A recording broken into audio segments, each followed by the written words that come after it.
Hi there. Thank you for joining us today. You're joining me, Ben, and I've got Stephen here with me as well. Hi. We are part of the education team at Tapestry and the FSF. And we thought we'd just join you, or sort of invite you along today just to talk through the new EYFS framework and what it means for those of you who are using Tapestry. So we're just going to go through a few things, sort of what the EYFS framework has changed or how it's changed, and also what it's going to look like in Tapestry coming forward and how it already looks as well now. Okay. So can you sort of summarise some of the key changes, Ben, to the statutory side of things? Yeah, sure. So I mean, the big sort of highlights, if you want, from the changes are you've got the changes in the educational programs. So definitely worth going to check through them. There's also still 17 ELGs, but they have been changed slightly. So again, worth going through those and having a look at them and seeing if anything needs to adapt or anything. One of the big things for, especially for reception teachers, is there's no more statutory moderation. So it's back onto the focus of teachers in schools and clusters of schools to actually have a talk about their children and everything like that. There's no more exceeding. So it's just going to be emerging and expected. This is for when you're reporting your ELGs. And there's also a new push for oral health. So it's down to each setting to make sure that their children are sort of being exposed to the oral health good practice. Right, okay, so the more significant changes really have come around the non-statutory guidance, haven't they? Yeah, definitely. I mean, everyone knows and uses confidently the Development Matters, which came out in 2012. Last year, a new Development Matters came out, and also this year, the final version of Birth to 5 Matters. That guidance also came out. So we're really lucky in early years because we've now got two amazing documents that sit alongside each other. Both are non-statutory, so we can really get as much information from everywhere we want, really. Yeah, there's a lot of flexibility there, isn't there? Yeah, definitely. And I think it's really important to note, as they are non-statutory, you can use both. You can use one or the other if you prefer. And also, if you like Development Matters as it is now, there's nothing stopping you carrying on with that as well. I mean, it's a document that works, but I think it's really important that everyone realizes that the changes are there to sort of help staff understand more about child development. Would you say that's fair? Yeah, definitely. I think, I mean, there's loads of opinions about the changes, the statutory and non-statutory changes. I think just to clarify for people who have been using Tapestry for their assessments, if they choose to continue using exactly the same assessment procedures as before, that's absolutely fine if you feel like that is the best thing for your setting. So from the beginning, I think we should make that clear. No one is forcing you to change the way that you assess. If you deem that to be appropriate, you're more than welcome to continue to do that, really. And the frameworks won't be removed. The older frameworks won't be removed from Tapestry. So if you don't feel that this is something you are ready for, and that's the other thing to consider, September is when the guidance officially comes into play, but that's not to say that you need to jump straight in and do it, although realistically it would be sensible if you're going to make changes to make them at the beginning of the year, obviously. Yeah, and I think that's really key. It's like it's got to be what works for you at the end of the day. I mean, the thing we say about the assessment is that one of the big pushes for the reforms or the changes is that they're trying to get people to move away from this tracking children through age bands and everything like that, because quite frankly, it doesn't always then get fed back to the support for that child, because we're focusing too much on sort of where is this child in this age band and what do I need to do to move them onto the age band. And it might not be appropriate to move them onto the next age band and so on and so on. So it's the changes are really trying to get us away from doing this tracking, and it's more to moving towards monitoring of children. I like the way that it moves away from this tracking and to monitoring, because it actually puts the child back in the center of everything we do. I think that is key. Yeah, definitely. And I think completely understandably, there's a lot of anxiety about, okay, well, if we're not doing what we've been doing, what's it going to look like? How can we possibly track if we don't pin it on something and we don't have those age bands to go off of? But it really is about a mindset shift, isn't it? And as much as this is going to be challenging in terms of embedding new systems, the longer term sort of aims are going to hopefully make everyone's lives and jobs a lot more straightforward and a lot more child-centered, which is ultimately what I think we all want, really. But people do want to know what the alternatives are and what it might look like. And it doesn't need to mean a massive change in anything other than the way that we assess. And hopefully our pedagogy isn't going to be affected significantly by what happens over the next 12 months. And it realistically is just going to make things more child-centered and more appropriate for our children. Yeah, and I think that is it. It's the child-centered part is so important, because if you focus on the child, their development will sort of benefit from that. And I think that's why it's important to move away from focusing on these age bands and tracking through them, and actually thinking, what does this child need? What do I need to do? What do I need to put into place to support this child? And so on Tapestry, what we've done is we've developed the flag system. I'm going to take you through now quickly how to enable those flags. Okay, so once you're into your Tapestry account, you're going to be able to, first of all, you're going to need to enable your flags. So Tapestry isn't going to auto enable anything. So you're going to have to make these changes. So you're just going to have to go to your control panel. So again, this has got to be done by a manager on the account. So if you're full staff or PIN only member staff, you're going to have to ask a manager to do this for you. So you go to your control panel, and then you're going to go to settings. And normally you'd go to assessments. But if you go to assessments now, it says if you're looking for, at the moment it says Development Matters 2020. I'm going to come back to how this is going to change because we're still developing everything. But it says here you need to go to the flag settings page. So you can either click on that, or if you go straight down, further down this list, you'll find flags here. Okay, and then you've got EYFS 2020. And all you'd have to do is go to Enable All.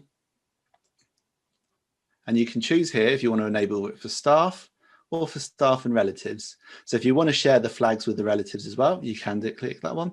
If you only want to do it for staff, you just click that one. So I'm going to do it for staff and relatives.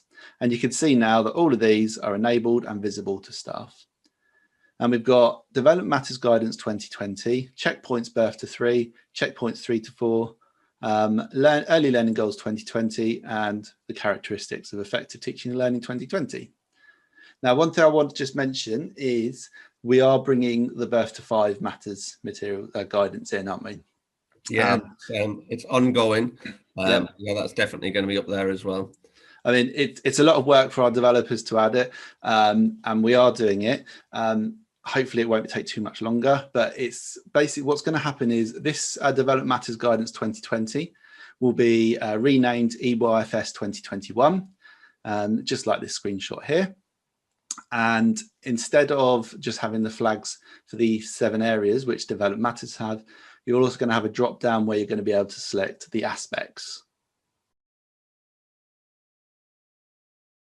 So once the flags are enabled, you just go to add your observation as normal. So just go to add observation.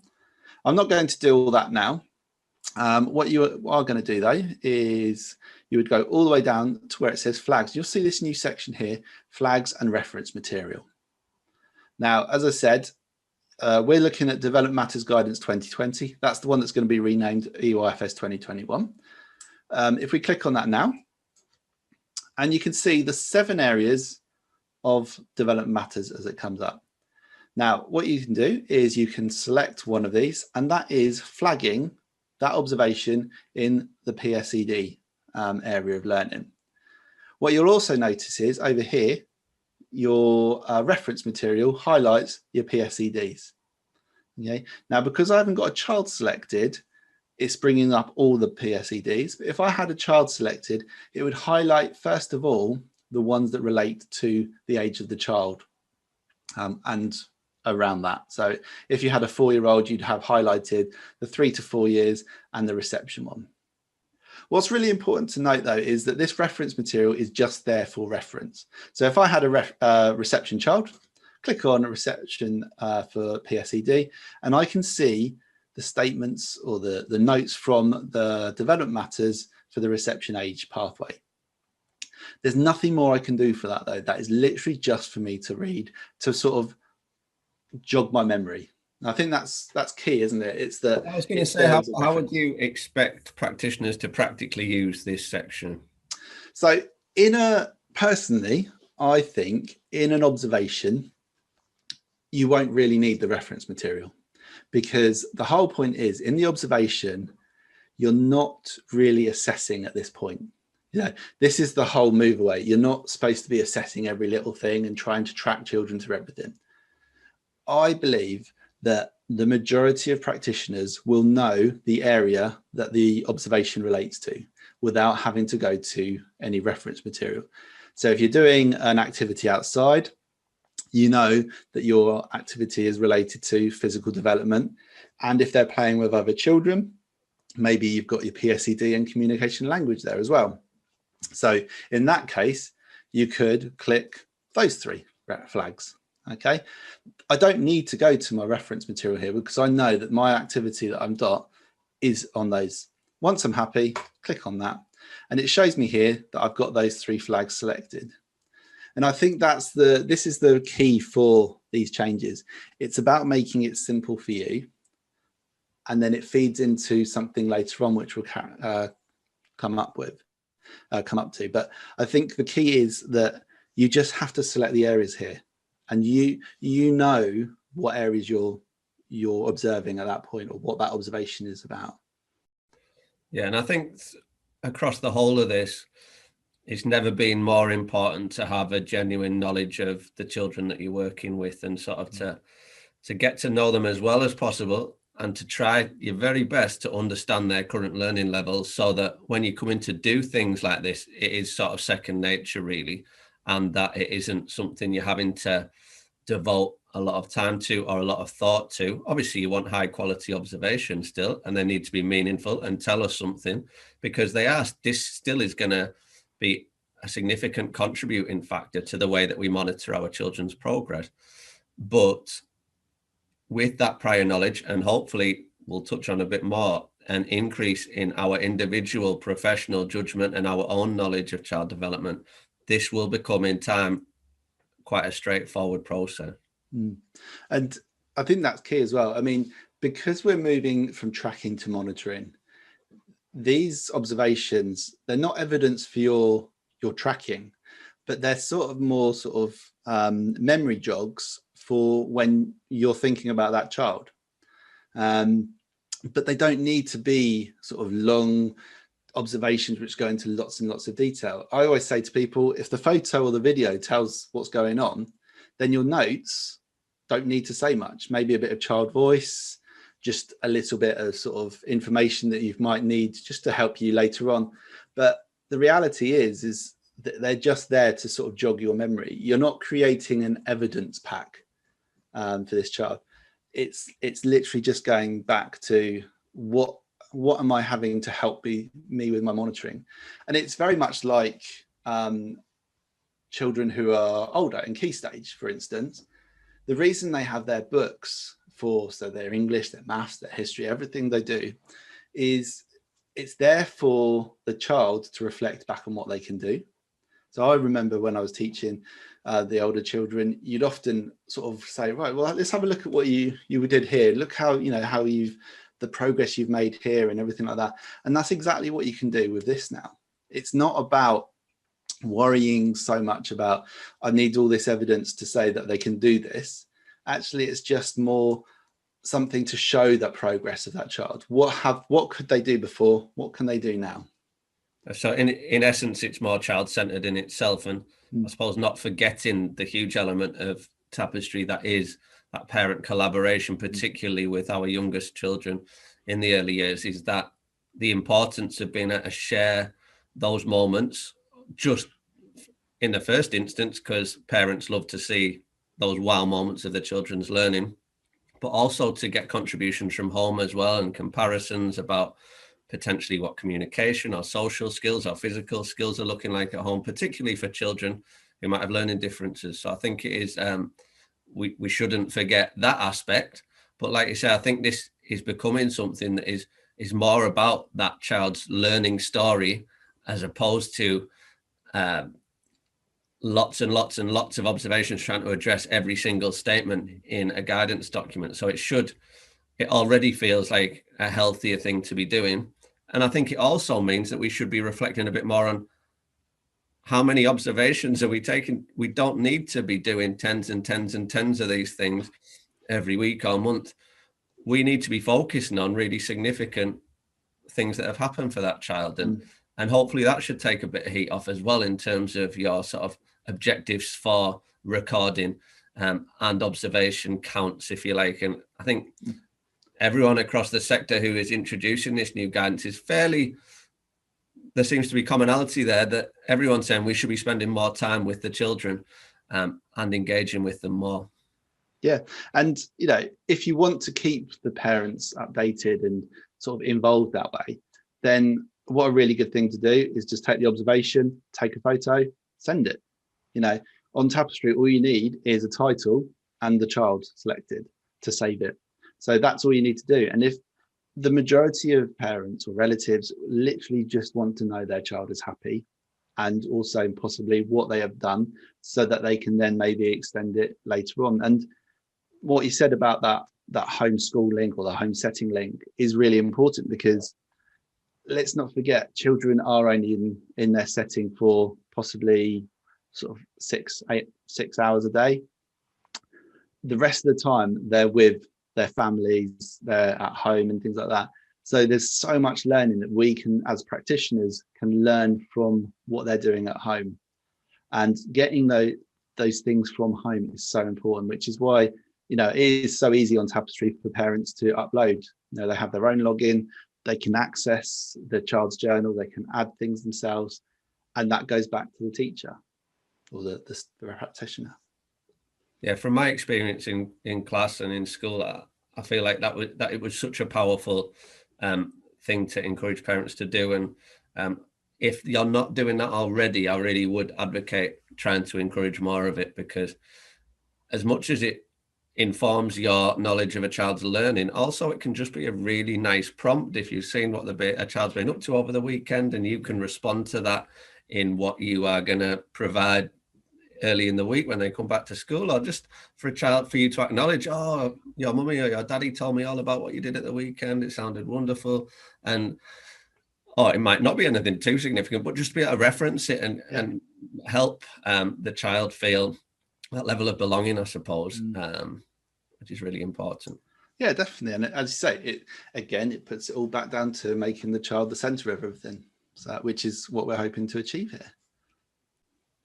So now you've completed an observation. What happens with that in terms of the monitoring process? What do you do next? What does monitoring look like on Tapestry moving forward? Yeah, I mean, obviously, everyone's used to the progress screens and the tracking screens on Tapestry, but obviously that takes up the time and it takes the focus away from the child. It puts it onto a spreadsheet and things like that, which is what they're trying to move away from.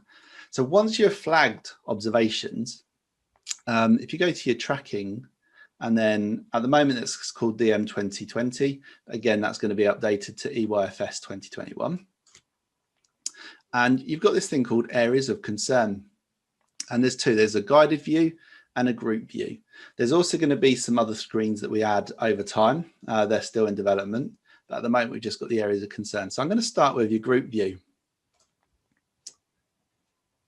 Now, from this group's view, it's basically showing you where you might have concerns about a child's development.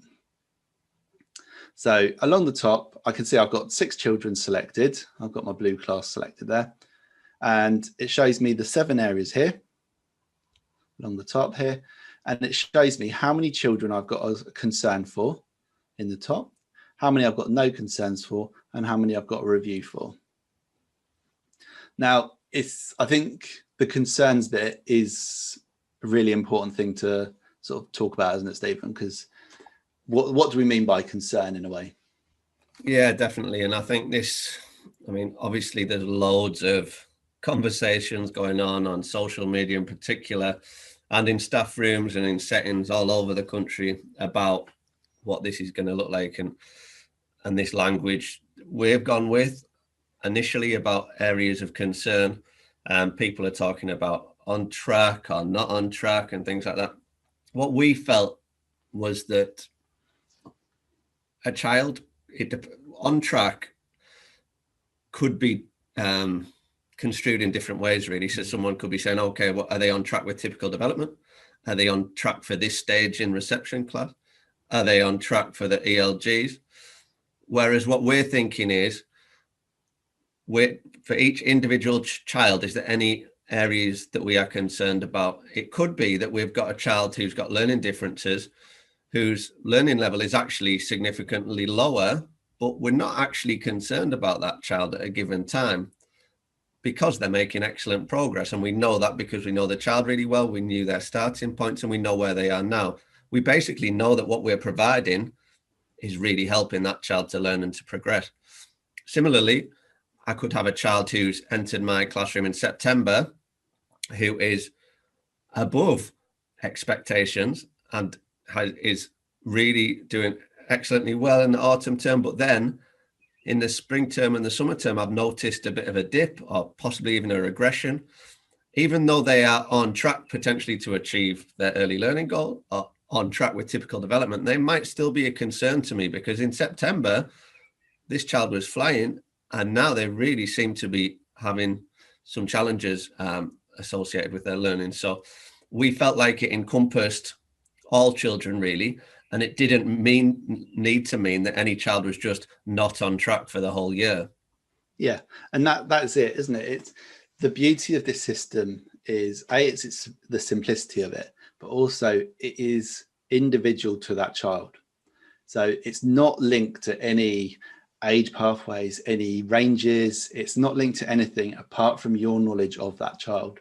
Do you have a concern about that child's development at that point? And as you say, it will be different for every child. So what a concern for one child might look like is very different to what a concern for another child might look like. One example I had was you might have two children at the start of reception, one who's just turned 5 and one who's just turned 4. And if they're doing the same activity and doing exactly the same, what I might say is the 4-year-old isn't a concern, but actually that 5-year-old, I might expect that they were doing something slightly sort of more developed than that at that point. So I might register them as a concern just because I'm thinking, what do I need to put into support that child to make sure that they are sort of meeting the needs, sort of meeting the developmental points that I expect from them at that point.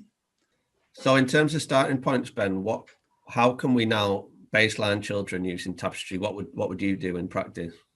Okay, so I mean, the first thing to really note is that when you say baseline there, you're talking about when they start with you in your setting. So that could be sort of in a nursery or in a reception class or anything. That's the baseline. We're not talking about sort of the statutory one that reception children are having to do. Okay, because that's done completely separately. You don't get much back from that. So we're not talking about that baseline. We're just talking about the starting points from when they join you.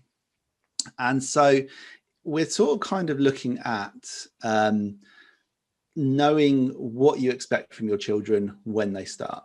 So if you've got a 3-year-old starting with you, what do you expect a 3-year-old to be able to do? So you might need to come up with a few things that you think, okay, can this child achieve these things? Okay. If not, that might be where you start a concern for them. And on this page here, so again, we're still on the areas of concern screen, the group view one. I could literally just go through and say, so in communication language, I've got no concerns for this child. PSED, no concerns. Physical development, actually, I have got a concern for them. Literacy, I've got a concern as well. Maths, no.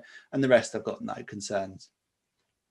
When you add a child to Tapestry, they will start with no concerns. Okay, so the default is that all children start with no concerns, which I think, again, is right, because until you sort of looked at them and got to know them and they've settled, it's not right to say one way or the other. So we've made it so that at the beginning, there are no concerns. This then would be your baseline information for this child. So straight away, looking at this child, I can see that the areas of concern I have for this child are the physical development and the literacy. So what can I do with that information? I think, to me, I can then extend my support for that child. So I know my curriculum, and if they're not going to make the developmental sort of develop that, you'd be accessing that curriculum, I might need to put a bit more support in for them in those areas. And so it highlights straight away for me, I can see physical development, literacy for this child. And what I can also do, looking at the top here, I can look at sort of understanding the world and go click on 2 concerns, and it highlights the 2 children that have got concern. So there's my concern group. So if I wanted to do something extra for understanding the world for these children, that's where I can very quickly say, right, so these are my children that I need to put a little bit extra support. And as staff, we can then put that in for them. I think something we haven't mentioned properly yet is that idea of professional judgment, which is going to be so much more significant in September if you are choosing to assess in this way. And with that, everything that comes with it, in the sense of, to have sound professional judgment, we're going to need to have sound child development knowledge. And we're going to need to constantly be reflecting on our own child development knowledge to ensure that we're getting the professional development we require to upskill us to be able to do this really effectively. So I think there's got to be an understanding that this is going to be a process we go through, whether that be using Tapestry or actually just practically day to day. And those additional conversations we're going to need to be having around child development and how we are going to implement professional development for our staff to ensure that they feel confident to say, okay, I've met this child for the first time. Over the next few weeks, just like any starting point for a child, I would be advocating getting to know them as well as you possibly can. And then having the confidence in that professional judgment based on your experience and your training and your knowledge to be able to say, I am a bit concerned about this child, and preferably have a conversation with someone at the same time. This is something you want to get a second opinion on if possible, and you want to be just discussing it. It's really healthy to have these discussions. That's how we develop. It's not going to be someone coming in for an inset day on child development that's going to sort all this out magically. It's about regularly having discussions about child development, about what typical development looks like, to aid us in this circumstance where we're actually identifying concerns. Yeah, and I think this is why sort of this move away from local authority moderation to the schools working within themselves and also with cluster of schools around their sort of their area. I think that's going to be so important. If you're working in a year group with several classes, that's great. You've got other people you can talk to. If you're in a one form entry school, there's going to be other schools around that you can talk to. It's just building those networks up, but someone to have to bounce those ideas off of about what what your concerns are and how you can support that child. I just wanted to talk about reflections here, really, because obviously if I've got concerns about a child, I might not have time to talk to other staff all the time. So I might not be able to sort of say to them, oh yeah, I've got a concern and all this, this is what I've tried. And because we all know that everyone is really busy when the children are there and afterwards and everything like that. So what we've added to this area's concern screen is the reflections. Okay, so what you can do is you can go to where it says reflection, and this will show you if there is already a reflection here. Now it says here for this child, they've got one that says counting to 5. This is one that I've already previously had. So if I click on it, it will open up my reflection that I did previously. And it says unable to count accurately. But this was just for me as a very quick one, but you could put as much detail into there as you want, things you've tried, what your concern about the child is. And then this could be then marked ready for discussion for other staff to then talk to you about, and they can write their comments, they can add they can link their observations that they've put in. There's lots of ways that they can sort of pull everything together to help you to see the whole picture of that child and actually say, they're no longer a concern for me.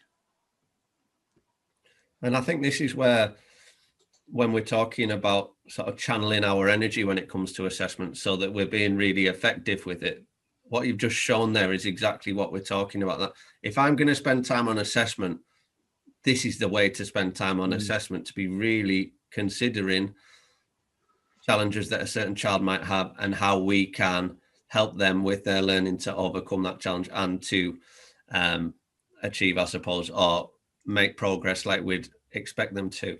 So I think that collaboration across a team, or just even for a space, again, for that whole purpose of monitoring, if you're in a single form entry class and you feel quite isolated, to have this as the notes you are making throughout the year, your own reflections, what you're trying.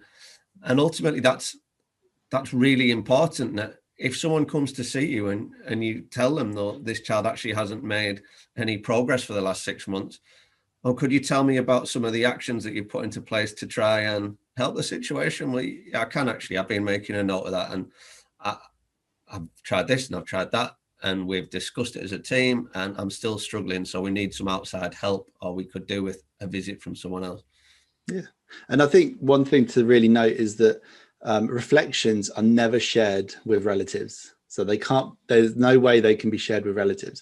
So they are a space for you to be able to put your notes down without worrying that the relatives are going to see it before you've had a chance to discuss it with them or anything like that. So they're a secure space for you.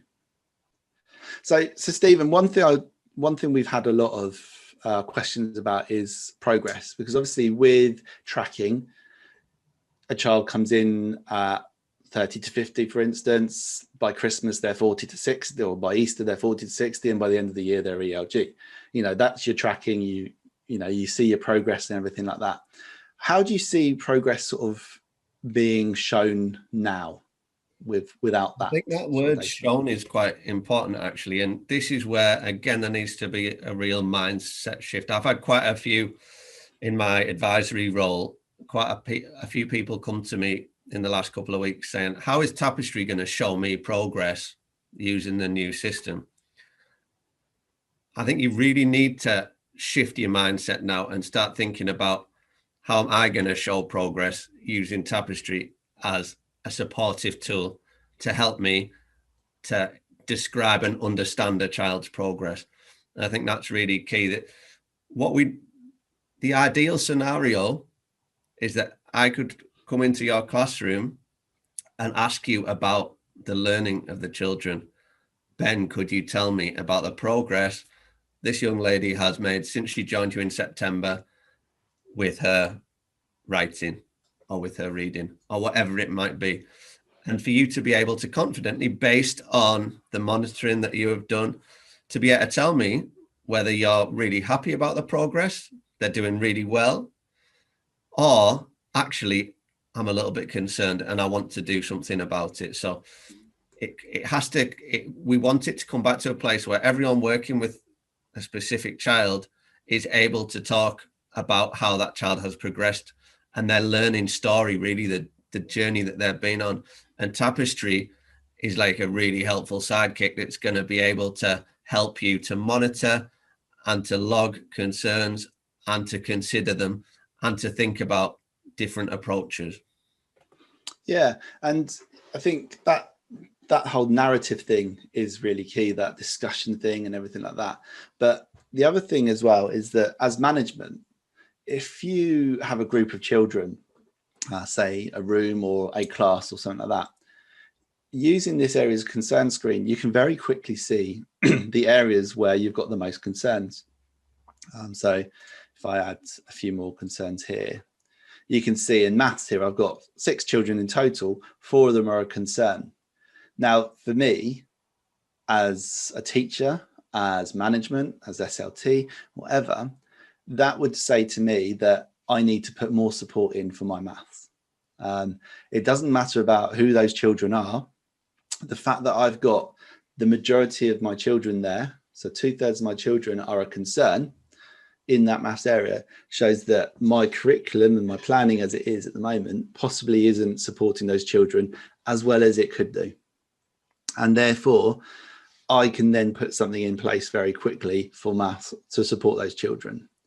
And I think that's going to be where your management and your SLT are going to really be able to help you, because they're going to be able to see your areas of concern, talk to you about what you have tried, and then offer you support with that. And then your progress, as you say, is going to be when those children have had that support, have had the interventions or whatever you've put into place for them, and that number starts to drop. And then that shows that the impact of your planning has really benefited the children. And that's exactly what we want. That's what we want this information to provide, something that is going to really support those children. And if there's one thing that I feel like a senior leader should be tracking, or a manager, it should be those concerns. And it doesn't need to be complicated, but that's the most important thing. And you clicking that button to say that you've got no concerns is really significant. It means that that child's making really good progress. Yeah. And you are really happy with what you're providing for that child. Yeah, I think it means that if someone was to come in and talk to that child or to watch that child, they would also agree that they're happy with what that child is doing for their own development. And I think, again, it goes back to, if someone comes in and watches this child, and you've got it down as a no concern, and they're like, well, hang on a minute, I think you've then got that knowledge of that child to say, well, actually, this is where they were. This is how they've progressed developmentally over this time, over the last 6 months. This is what we put in place. So actually, they're not a concern because they're doing exactly what I expect them to be doing. And those conversations are so much more powerful than something on a spreadsheet. I don't think it can be underplayed, though, the challenge that people potentially are going to be having with their senior leaders requesting data as they have had it in the past. And I think we've got to be, I think in the early years, we've got to really believe that this is, initially ourselves, we've got to believe that this is a more child-centered approach so that we can convince others that this is the right way to go. And we all know that more often than not, the head teacher of especially a primary school isn't necessarily going to have had early years experience and might not understand. And this is an age-old sort of issue.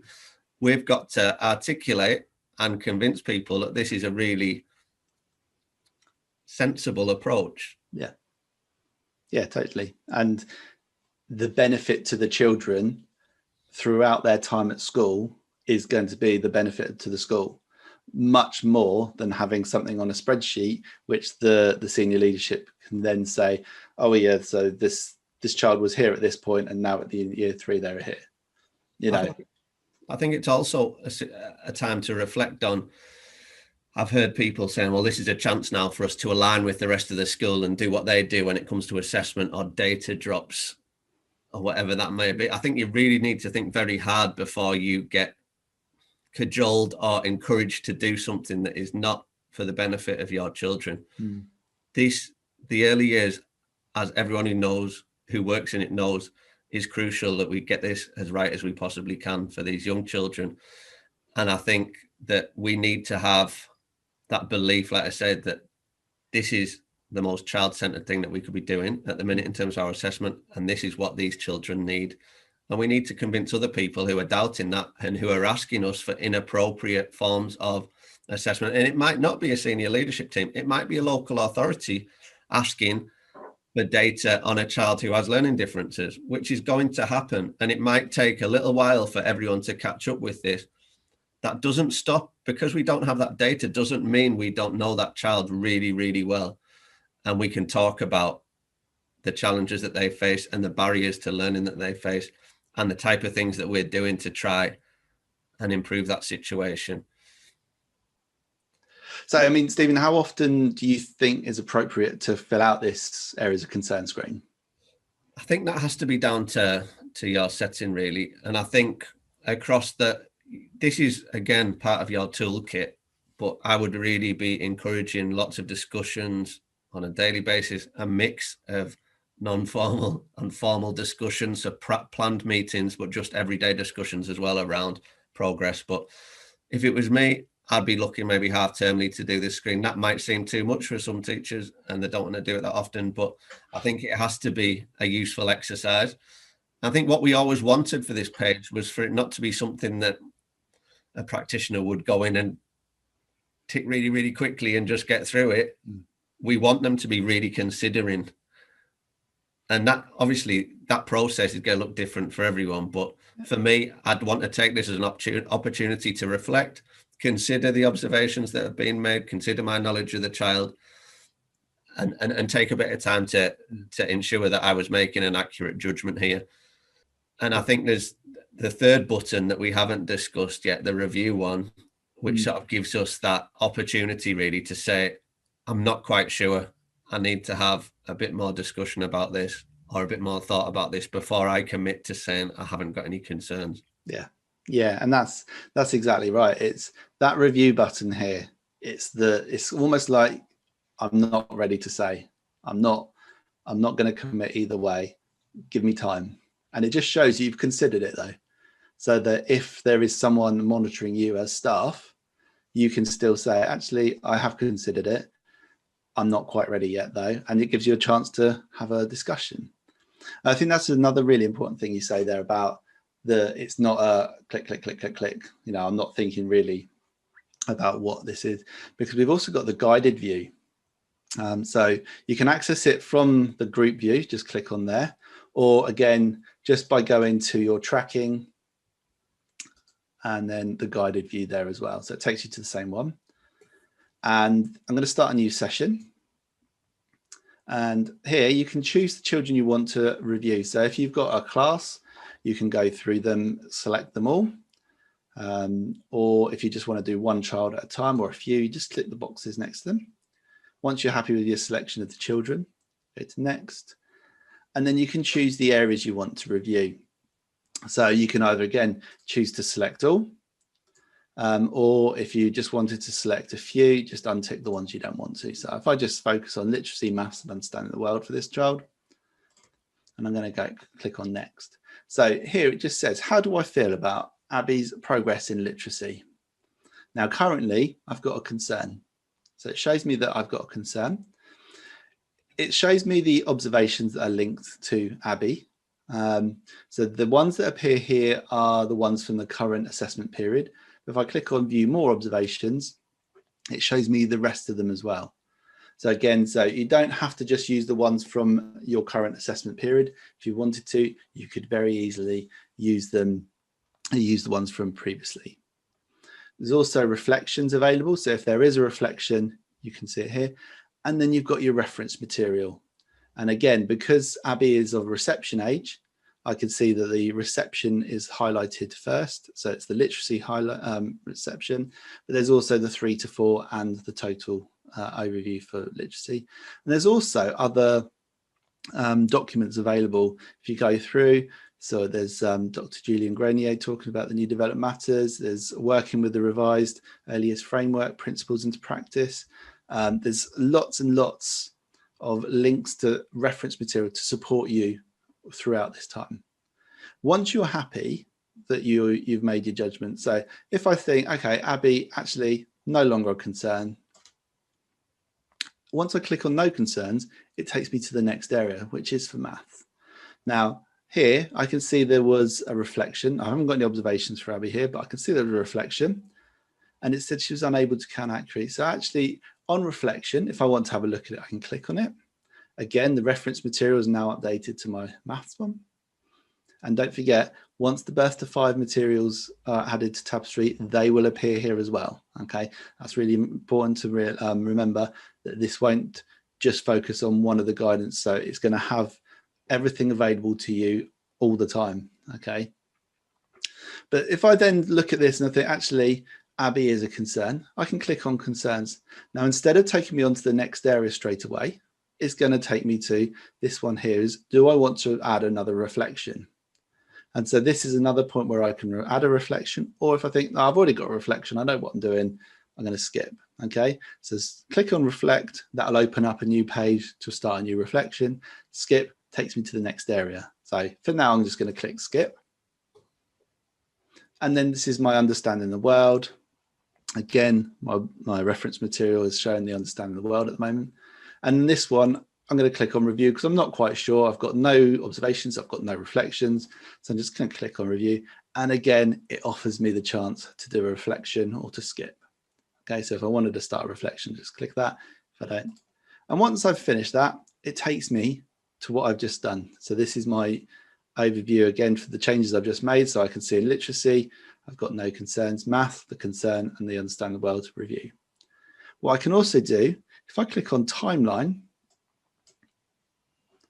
this will show me, so at the start, Abby was no concerns. Then on the 10th of March, I decided Abby was actually a reflection point. I wasn't quite sure. 6th of May, though, I was happy, everything like that. 12th of May, I've made a concern now. So I can then see, I can track very quickly to see if this child is yo-yoing between a concern, no concern, or anything like that. So, and I can export this information as well. And there's quite a nice little summary if we're talking about showing progress. Yeah. It tells the story. And as you say, for the timeline, if I go over to here and underneath the picture of the child, if I click on it, it shows me all of the changes I've made for this child at all times. So I could see any staff who've made any changes, how the yo-yos have happened, and the areas as well. But again, that might not be too useful if it's everything. So if you just wanted to focus on one of the areas, click on the timeline, and again, it shows you there. Another thing that has come up quite regularly is from reception teachers who want to track sort of the child's progress to the ELGs. And I think one of the important things here is to realize that the ELGs are just a snapshot. So again, it comes from the Principle into Practice book by Julian Grenier. He says that the ELGs are just a snapshot and how they should not be your curriculum. So although you might be saying that a child is a no concerns throughout the year, so if it's a child with learning differences who is doing as you'd expect them to be doing, they might be a no concern.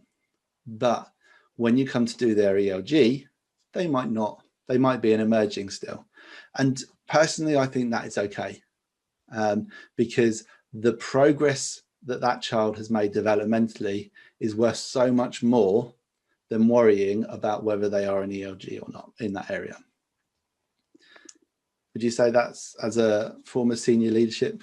Yeah, definitely. I mean, the alternative is that we start trying to force a method of teaching on a child with the sole aim of achieving an ELG. That should never be our sole aim. As teachers of reception age children, most teachers know what the ELGs are and know where we're heading towards in terms of this snapshot assessment.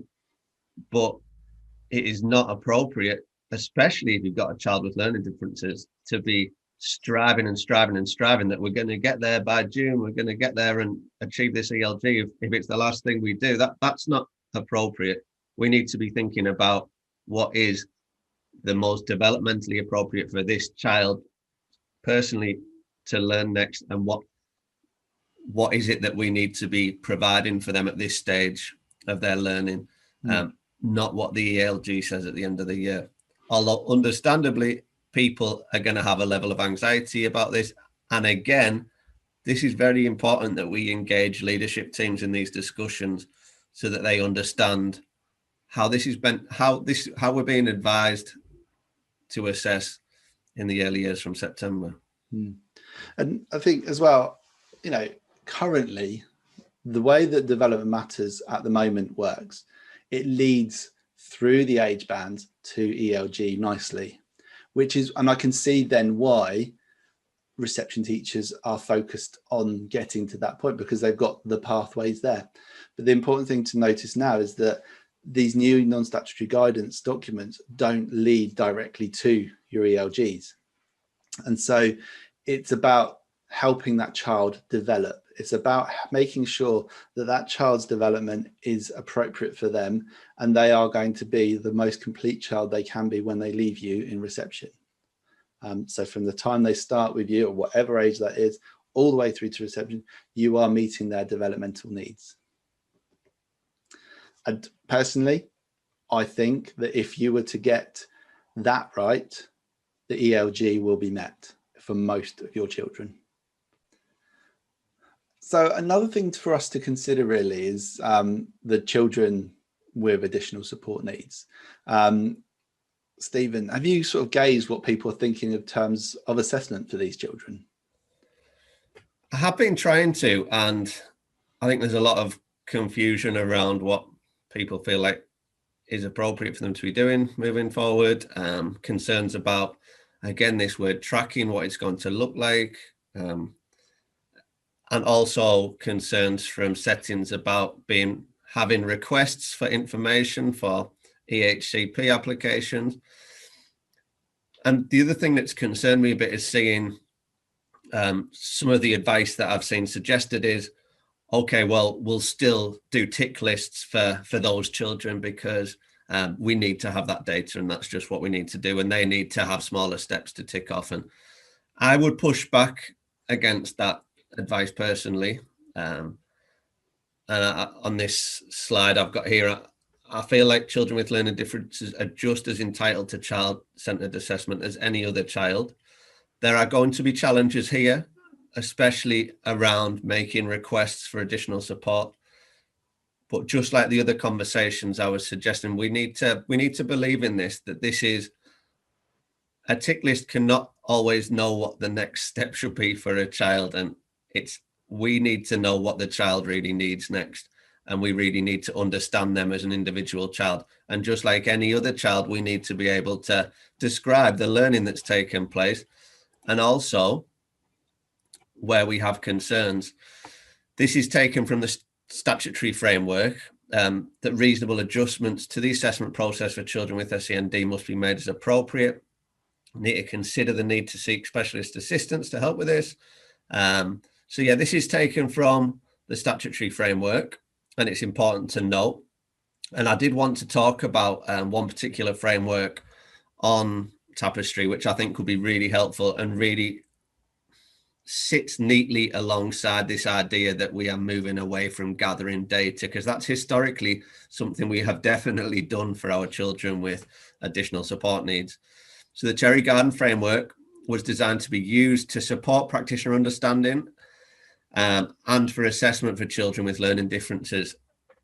And a key thing here, it was not intended to be used to produce data. So that's where it fits really nicely. It's not meant to be used as a checklist. It's meant to support practitioners and also to guide our understanding of that child's learning level.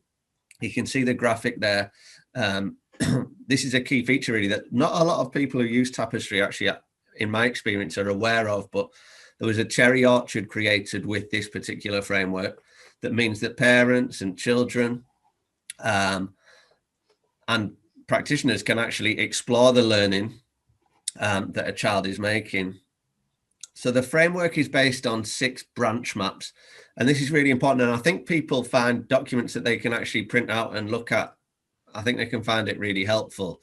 So these are documents that you can print freely. I'll try and add the link to the comments during the webinar, but these can be printed out and used to support practitioners to better understand a child's learning level. There's 6 of them, and they're intended to be used really flexibly. So there's no expectation that a child is going to progress in a linear manner, but they really do guide a practitioner to help them to understand where a child is currently learning and what might be an appropriate thing to work on next, and gives them a sort of bigger picture. So when you're in that interactive view on Tapestry, I'll also put a link in here about the tutorials to access the Cherry Garden framework. But you can explore a child's learning tree. So you can see on this particular tree, there are leaves on the tree that feature in a baseline assessment that you've made, but then also leaves that denote significant moments of learning. And you can click on those leaves and it shows you the photos or videos that correspond with that learning that's taken place. So yeah, I'd really be encouraging parents, especially, and children where appropriate, to be exploring their own learning and talking about it. So the most important thing, as with any child now, I think the most important thing is that adults working with a child have a good understanding of their learning level and the progress that they've made, so that they can identify concerns where necessary. So you could be on your area of concern screen, if you have a child who's using the Cherry Garden framework, you could be, as well as adding a flag to that observation, you could also add an assessment from the Cherry Garden framework, if that's helpful. And it should give you a bit more information to go off when it comes to monitoring children with learning differences. I think it could be a really good fit.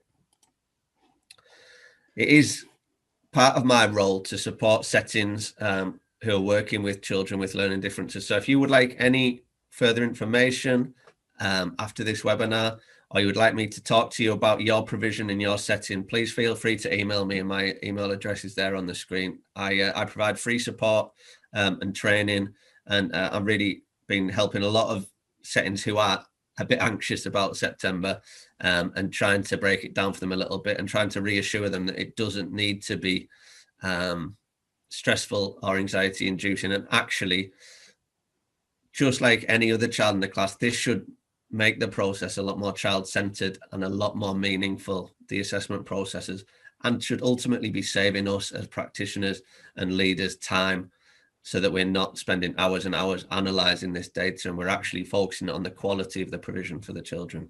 Yeah, I think that is, again, as you say, always, it's just about making sure that you are meeting the needs of the children and putting your energies exactly where it needs to be. Well, I mean, I think we're just drawing to a close, really, our discussions here tonight. And we've just put up on screen a few things for you to take away, a few things to consider as you move forward towards September, towards the new framework, what it means for you, and what you could possibly take to your senior leadership team, your management, to your practitioners in your teams, to everyone involved around that child, sort of just to have a think, have a look as well. And also, we've just put the customer service. So if you've got any questions, we've tried to sort of get as many questions answered in the chat room here throughout this session, but obviously we may have missed some or anything. Or if you feel on reflection, you're thinking, I'd like to know more about that, please do email us. The address is on the screen now. We'll get back to you as quickly as possible and support you. We are there for your support all the time, really. Yeah, thank you for joining us. Yeah, thank you. All right, have a good evening.